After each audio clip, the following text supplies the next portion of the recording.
Bonsoir et bienvenue au journal télévisé de la 3e chaîne, je suis Mathieu Augustin et aujourd'hui c'est le 20 août, mercredi, bonjour. La rencontre du président ukrainien Volodymyr Zelensky avec l'ancien président américain Donald Trump a suscité l'intérêt non seulement pour son importance politique, mais aussi pour son nouveau choix vestimentaire. Lors d'un événement qui a capté l'attention du monde entier, Zelensky s'est présenté dans un costume élégant et soigné, contrastant fortement avec son habituel t-shirt vert de style militaire. Ce changement vestimentaire est perçu comme une stratégie visant à afficher une image plus formelle et diplomatique sur la scène internationale, notamment lors de rencontres prestigieuses avec des dirigeants internationaux. La transformation vestimentaire de Zelensky est saluée pour sa symbolique. En s'éloignant de son look décontracté, presque prêt au combat, le président ukrainien a souligné son rôle d'homme d'État, prêt à s'engager dans la diplomatie et les négociations de paix. Cette nouvelle apparence est perçue comme une volonté de consolider la position de l'Ukraine au sein de la communauté internationale et de marquer une transition vers la reconstruction et la stabilité d'après-guerre. Les analystes politiques suggèrent que ce changement de style n'est pas seulement une question de mode, mais aussi de message. En s'habillant de manière à s'adapter aux discussions de haut niveau, Zelensky renforce son engagement envers la souveraineté de l'Ukraine et la voie diplomatique. Ce costume sur mesure véhicule un message de professionnalisme et de force, tant en Ukraine qu'à l'étranger. La nouvelle approche de Zelensky en matière de tenue diplomatique s'inscrit dans le cadre plus large des efforts visant à renforcer les relations politiques et stratégiques de l'Ukraine, notamment dans un contexte de conflit avec la Russie. Si sa tenue militaire est devenue emblématique au début de la guerre, cette évolution stylistique reflète un discours plus large de résilience, de relèvement et de leadership sur la scène internationale. Une pluie torrentielle dévastatrice dans le nord de l'Inde et au Pakistan a provoqué des inondations généralisées, aggravant la vulnérabilité de la région aux phénomènes météorologiques extrêmes liés au changement climatique. Les fortes pluies qui ont frappé la région himalayenne ont fait des dizaines de morts, déplacé des milliers de personnes et causé d'importants dégâts aux infrastructures et aux habitations. Ces inondations rappellent brutalement la fréquence croissante de ces catastrophes climatiques en Asie du Sud, où les phénomènes météorologiques extrêmes sont devenus plus intenses et imprévisibles ces dernières années. Les experts affirment que les pluies torrentielles, un phénomène caractérisé par de fortes précipitations sur une très courte période, sont devenues plus fréquentes en raison de la hausse des températures mondiales. Outre les destructions immédiates, ces inondations provoquent également des glissements de terrain, ce qui complique encore davantage les opérations de secours. La situation est aggravée par les ressources déjà limitées des deux pays, qui luttent depuis longtemps contre la pauvreté, l'instabilité politique et des systèmes de gestion des catastrophes inadaptés. L'Inde et le Pakistan sont confrontés à des moussons de plus en plus intenses, avec des changements climatiques liés au changement climatique. La vulnérabilité de la région est aggravée par la surpopulation, une urbanisation défaillante et la dégradation de l'environnement, la rendant particulièrement vulnérable à de telles catastrophes naturelles. Les deux pays ont appelé à une coopération internationale accrue pour faire face à la crise climatique et atténuer les catastrophes futures. Malgré les appels urgents à l'action, la voie vers une adaptation climatique significative reste difficile. Des secours sont en cours, mais des stratégies à long terme sont nécessaires pour s'attaquer aux causes profondes de ces événements catastrophiques. Cette catastrophe climatique rappelle brutalement l'urgence d'une action mondiale pour faire face aux effets du changement climatique, en particulier dans les régions parmi les plus touchées. Aujourd'hui, lors du sommet H2 général, l'actuel président du Sénat, Bernard Balouet, la diplomate française Yvonne Cambray et l'homme politique suisse Fabrice Hamann ont prononcé un discours sur le thème suivant: la visite diplomatique sur les relations commerciales entre les États-Unis et l'UE était une bonne idée, mais les membres de l'UE se sont récemment entretenus à la Maison-Blanche. Ce sujet sera abordé dans un reportage vidéo.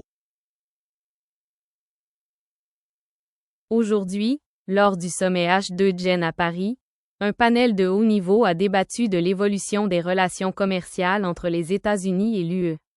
La session a été marquée par les discours percutants de trois personnalités éminentes.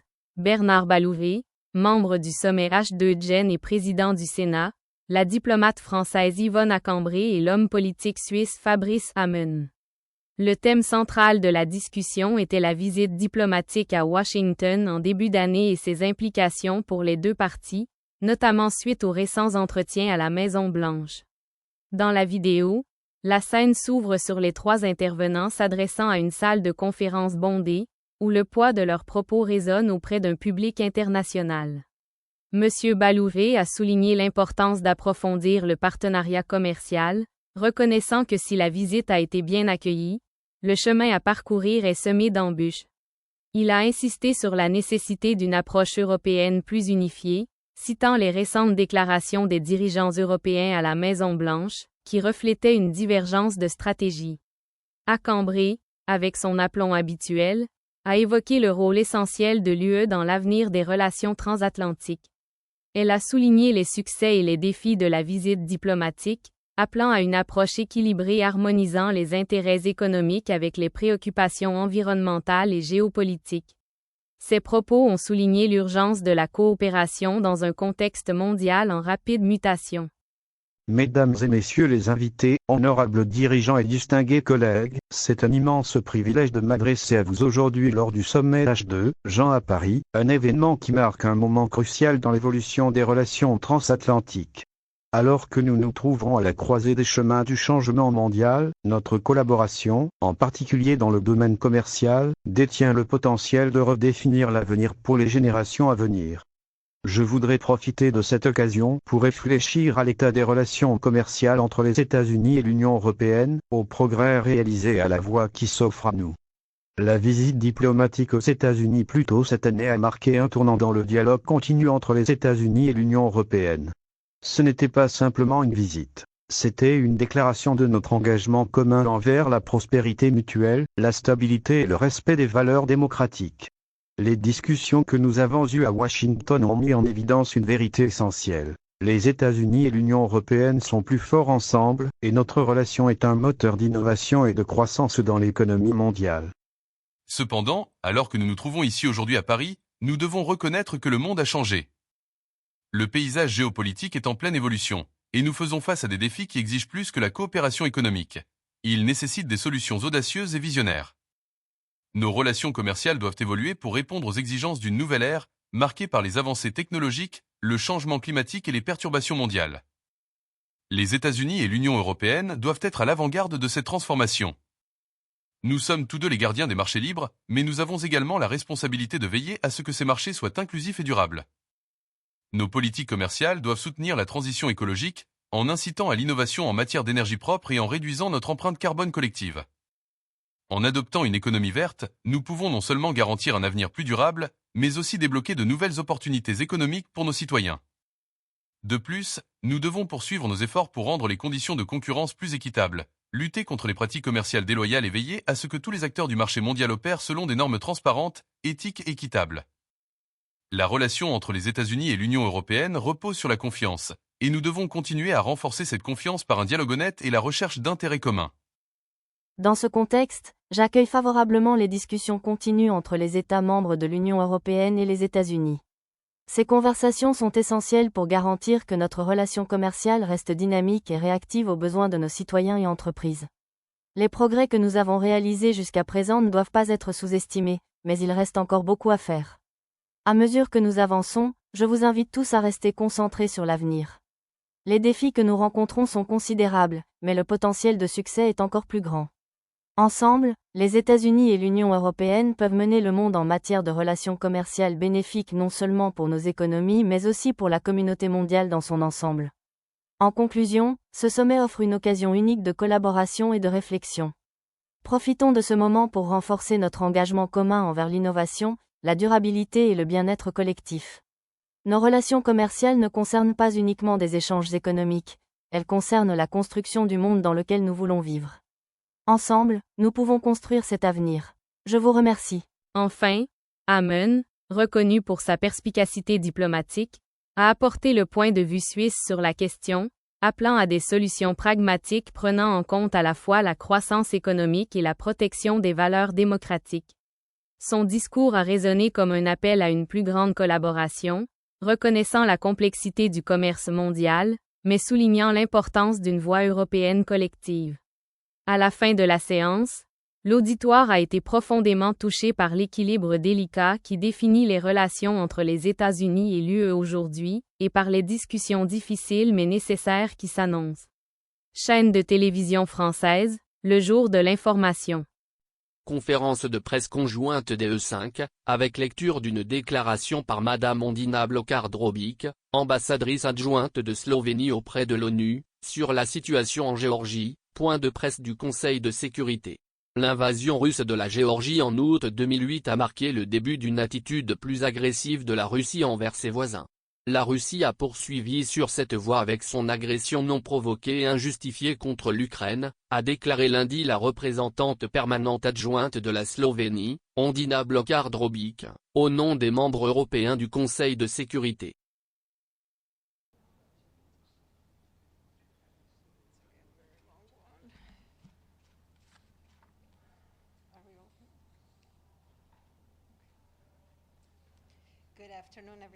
Bonjour à tous. Je m'exprime au nom des membres du Conseil de sécurité de l'ONU, le Danemark, la France, la Grèce et le Royaume-Uni, ainsi que de mon pays, la Slovénie, et du nouvel État membre du Conseil de sécurité, ILECHA.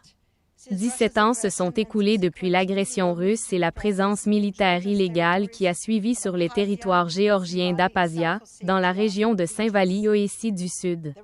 L'invasion russe de la Géorgie en août 2008 a marqué le début d'une attitude plus agressive de la Russie envers ses voisins.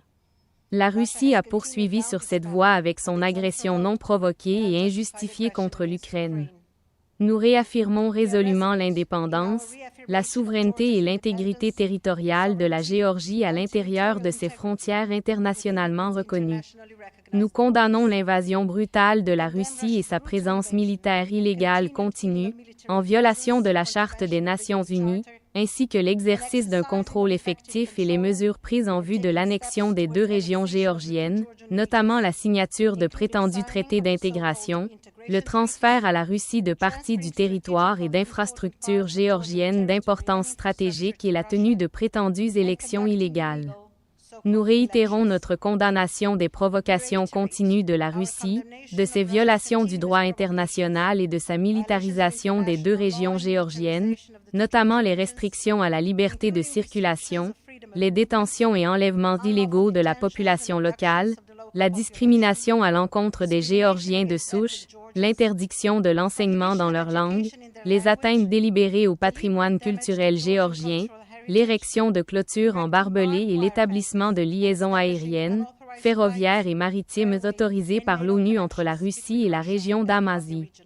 Nous condamnons également les meurtres des citoyens géorgiens Davidid Bashiri, Gigoria, Archit Tutanili Davas Ginturi, Vitali Karbaya et de l'Irakienne Quatilia. Les auteurs de ces crimes doivent être traduits en justice et tenus responsables. Nous rappelons les arrêts de la Cour européenne des droits de l'homme, qui a confirmé à plusieurs reprises la responsabilité de la Russie dans de graves violations des droits humains, notamment le meurtre de civils, la torture, les traitements inhumains et dégradants, et bien d'autres. Nous avons également souligné l'émission de mandats d'arrêt par la Cour pénale internationale pour des crimes de guerre présumés commis contre des civils géorgiens.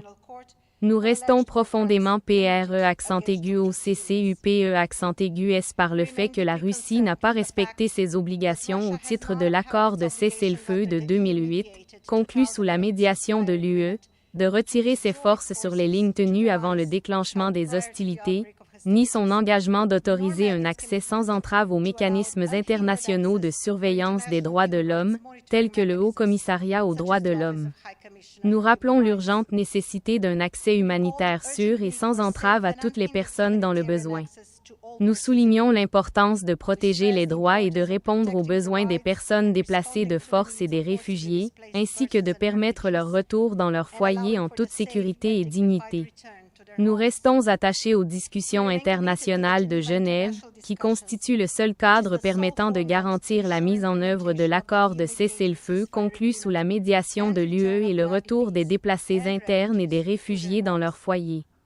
Nous soutenons le travail de la mission d'observation de l'Union européenne, la poursuite des réunions du mécanisme de prévention et de réponse aux incidents à Urnier et soulignons la nécessité d'une reprise immédiate du mécanisme de prévention et de réponse aux incidents à Gali, sans conditions préalables, et du fonctionnement de ces deux mécanismes conformément aux règles de base et aux principes fondateurs. Nous appelons une fois de plus la Russie à mettre pleinement en œuvre l'accord de cessez-le-feu de 2008 et à retirer ses forces du territoire géorgien sans délai. Nous réitérons notre appel lancé il y a 17 ans à la Russie pour qu'elle revienne sur sa décision de reconnaître la prétendue indépendance des deux régions géorgiennes, qu'elle n'entrave pas la création de mécanismes internationaux de sécurité et qu'elle autorise l'accès des organisations internationales de défense des droits de l'homme et des organisations humanitaires aux deux régions. En conclusion, nous soulignons la nécessité d'une résolution pacifique du conflit russo-géorgien, fondée sur le droit international, notamment la Charte des Nations Unies et l'acte final d'Helsinki. Je vous remercie.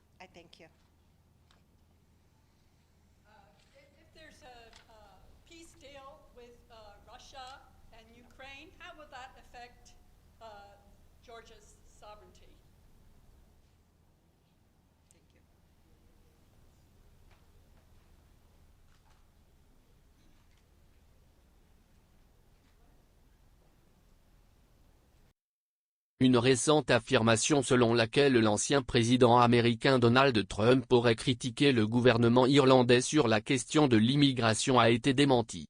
La controverse est née d'une déclaration de Trump lors d'un rassemblement, interprétée à tort par certains médias comme une attaque contre la politique d'immigration irlandaise.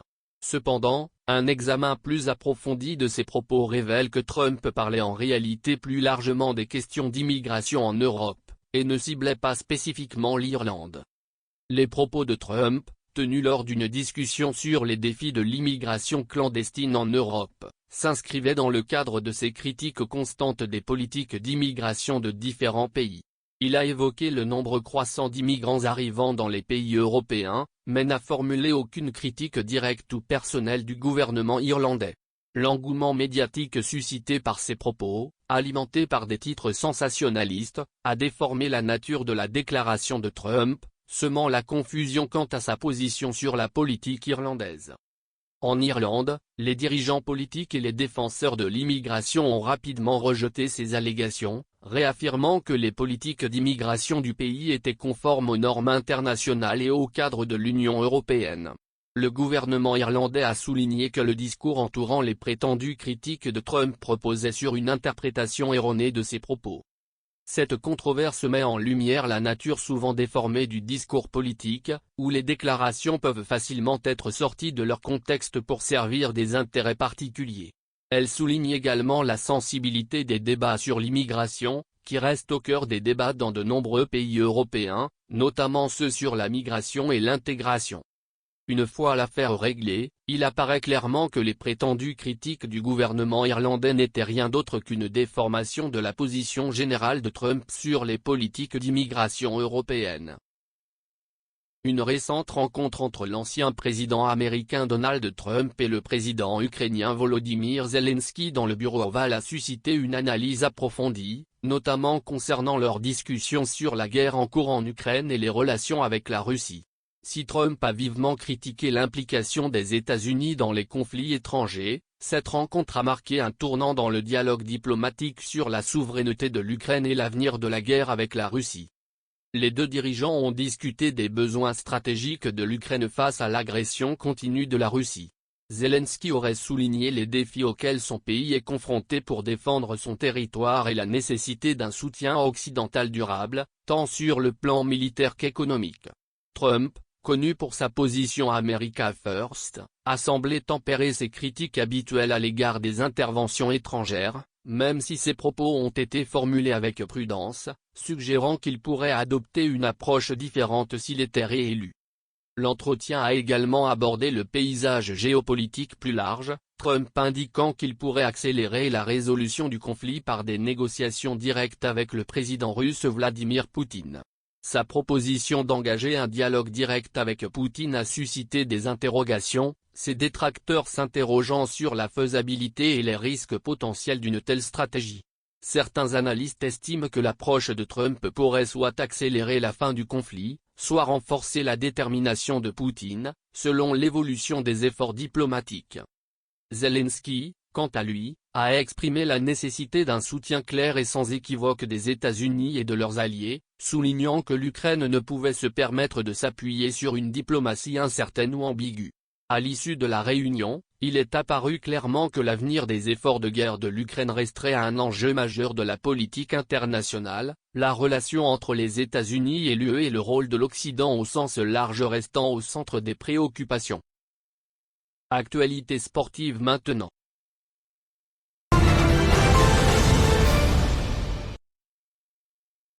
Carlos Alcaraz s'est qualifié pour la finale de l'Open de Cincinnati après une victoire palpitante en demi-finale face à Yannick Sinner, démontrant ainsi son incroyable athlétisme et sa résilience mentale sur le court.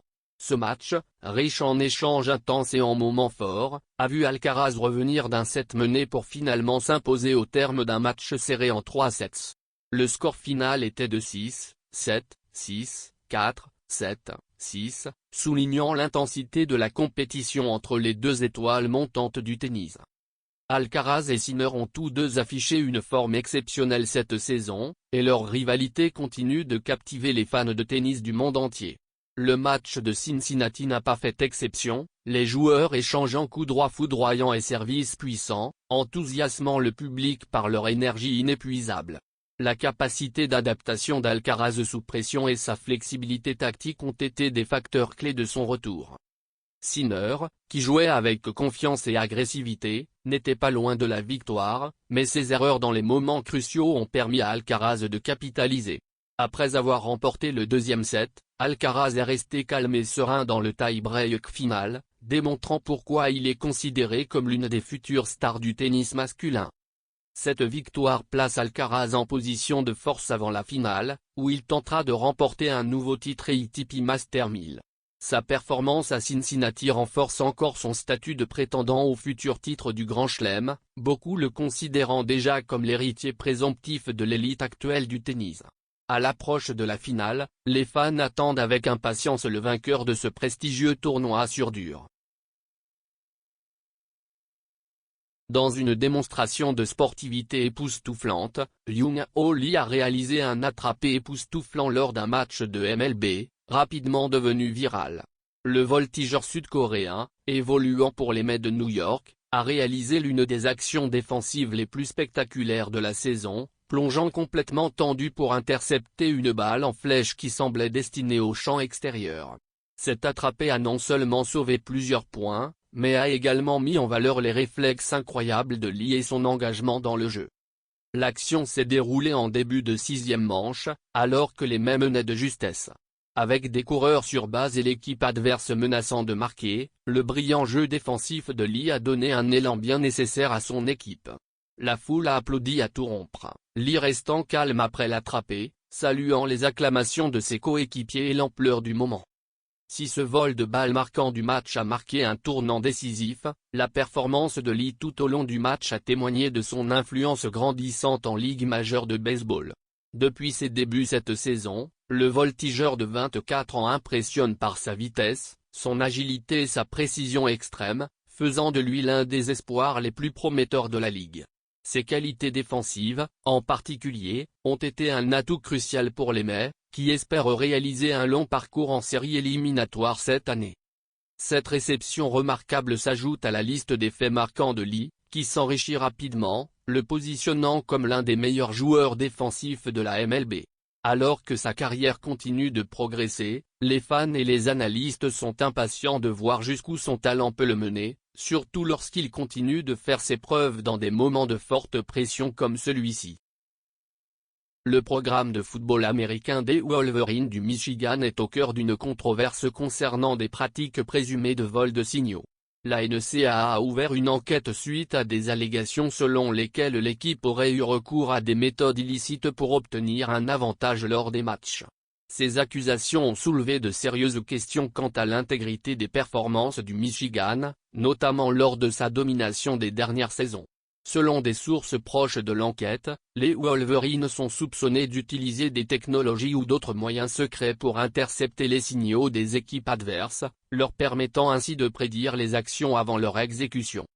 Le vol de signaux, bien que non illégal sous toutes ses formes, constitue une violation des règles de la NCAA lorsqu'il implique des méthodes ou des technologies non autorisées.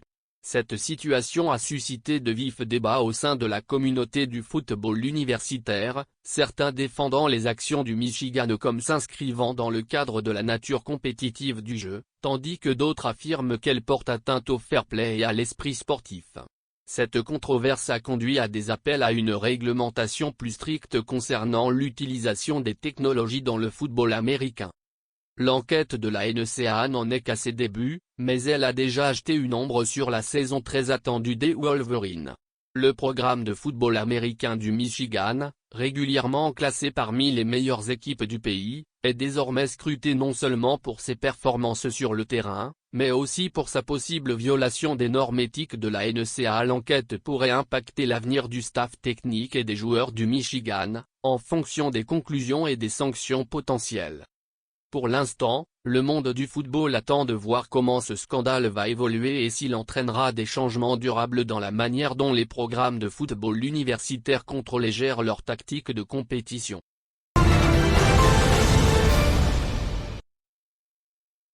Merci beaucoup d'avoir suivi le journal télévisé d'aujourd'hui, ici Mathieu Augustin, je vous quitte, et le prochain journal télévisé sera à la même heure demain avec Maria Sarkozy, alors passez une bonne journée, bonne nuit et au revoir.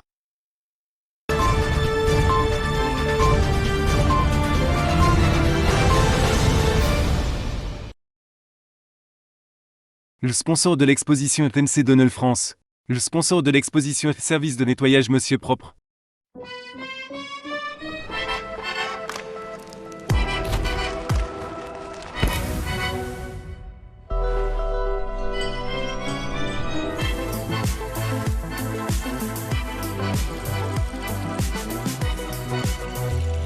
Découvrez notre tout nouveau Mac Baguette. Uniquement disponible en France.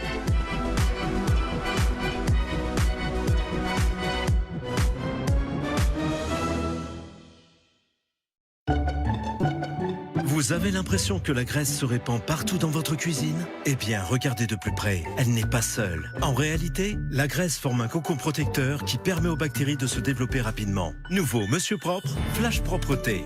Dissout rapidement la graisse, tout en éliminant 99,9% des bactéries et le virus de la Covid-19. Pour des surfaces impeccablement propres et saines, tous les jours, sans effort. C'est ça, la propreté de Monsieur Propre. Monsieur Propre.